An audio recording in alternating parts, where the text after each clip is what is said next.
கர்நாடக சங்கீத உலகத்தில் அவர் பீஷ்மர்.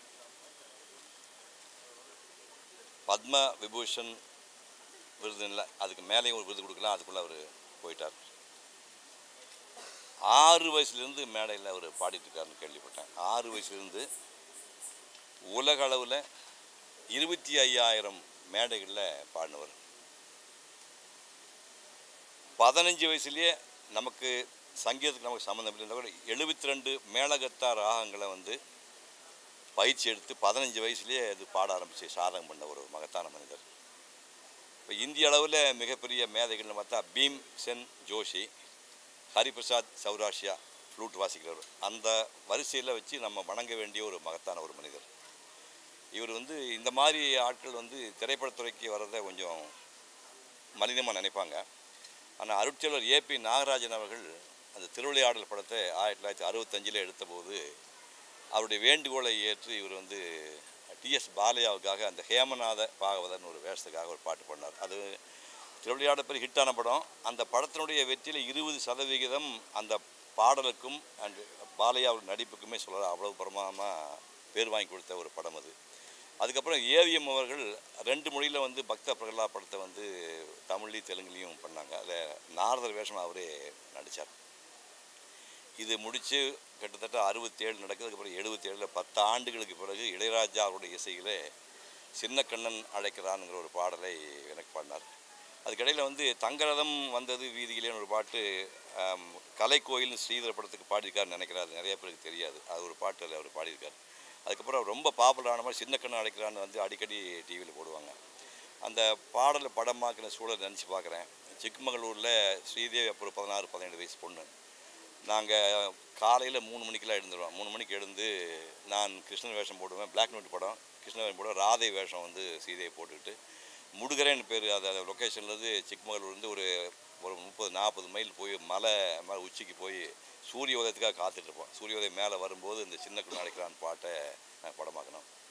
அதுக்கப்புறமா அவர் நிறையா தமிழ், தெலுங்கு, கன்னடம், சமஸ்கிருதத்தில் நிறைய பாடல்கள் கம்போஸ் பண்ணியிருக்காரு. திரைப்படங்களுக்கு ஆதி சங்கராச்சாரியா ஒன்று, சுவாதி திருநாள்னு ஒன்று, பகவத்கீதா ஒன்று, ஹம்சகீதை இந்த படங்களுக்குள்ள மியூசிக் டைரக்டராக இருந்திருக்காரு.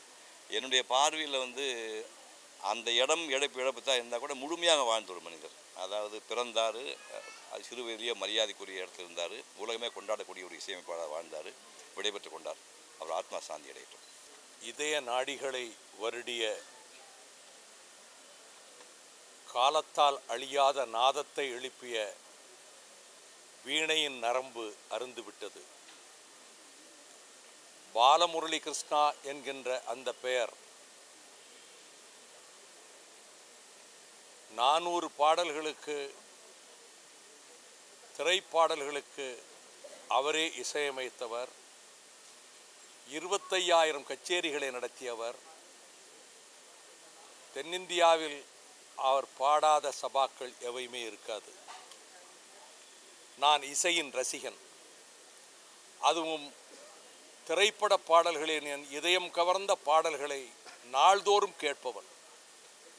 அவற்றில் 2 பாடல்கள் பெரும்பாலும் நான் திரும்ப திரும்ப கேட்கின்ற பாடல்களில் ஒன்று 1965ஆம் ஆண்டு ஸ்ரீதரின் இயக்கத்திலே வெளியான கலைக்கோயில் படத்தில் தங்கரதம் வந்தது வீதியிலே, ஒரு தளிர்மேனி வந்தது தேரினிலே என்கிற பாடலும், அதற்கு பிறகு திருவிளையாடல் படத்தில் ஒரு நாள் போதுமா இந்த நாள் போதுமா என்ற பாடலும்.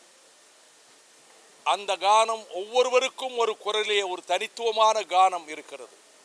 டிஎம்எஸ் ஆகட்டும், சீர்காழி ஆகட்டும், பிபி சீனிவாஸ் ஆகட்டும், சுசிலா ஆகட்டும், ஜானகி ஆகட்டும், ஜிக்கி ஆகட்டும், ஒவ்வொருவருக்கும் ஒரு தனித்துவம் இருக்கிறது. அப்படி இருதயங்களை வருடி ஈர்க்கக்கூடிய ஒரு கானம் அவர் குரலிலே அமைந்திருந்தது. அவருக்கு மரணம் இல்லை. பாலமுரளி கிருஷ்ணாவுக்கு மரணம் இல்லை. அந்த இசை இந்த காற்று அலைகளோடு உலவிக்கொண்டே இருப்பது இன்னும் எத்தனை நூற்றாண்டுகள் ஆனாலும் பாலமுரளி கிருஷ்ணாவினுடைய பாடல்கள், அவர் வழங்கிய இசை, அவர் தந்த கர்நாடக இசைக்கு அவர் மெருகூட்டிய பெருமை, அனைத்தும் அழியாதிருக்கும். ஒரு ரசிகன் என்ற முறையில் அவர் உயிர் நீத்த இந்த இடத்தில் அவருக்கு அஞ்சலி செலுத்துவதற்காக நான் வந்தேன். உலகளவிலே புகழ்பெற்ற கர்நாடக இசை மேதை தன்னுடைய இசை திறமையால் பல்வேறு உயரிய விருதுகளை பெற்ற பெருமை அவர்களுக்கு உண்டு.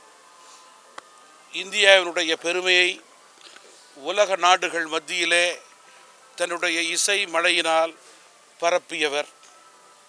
இளம் வயதிலிருந்தே பாடத் தொடங்கியவர்.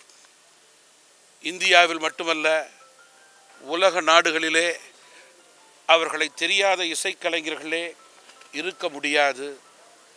அவருடைய இழப்பு என்பது இசை உலகத்திற்கே பேரிழப்பு.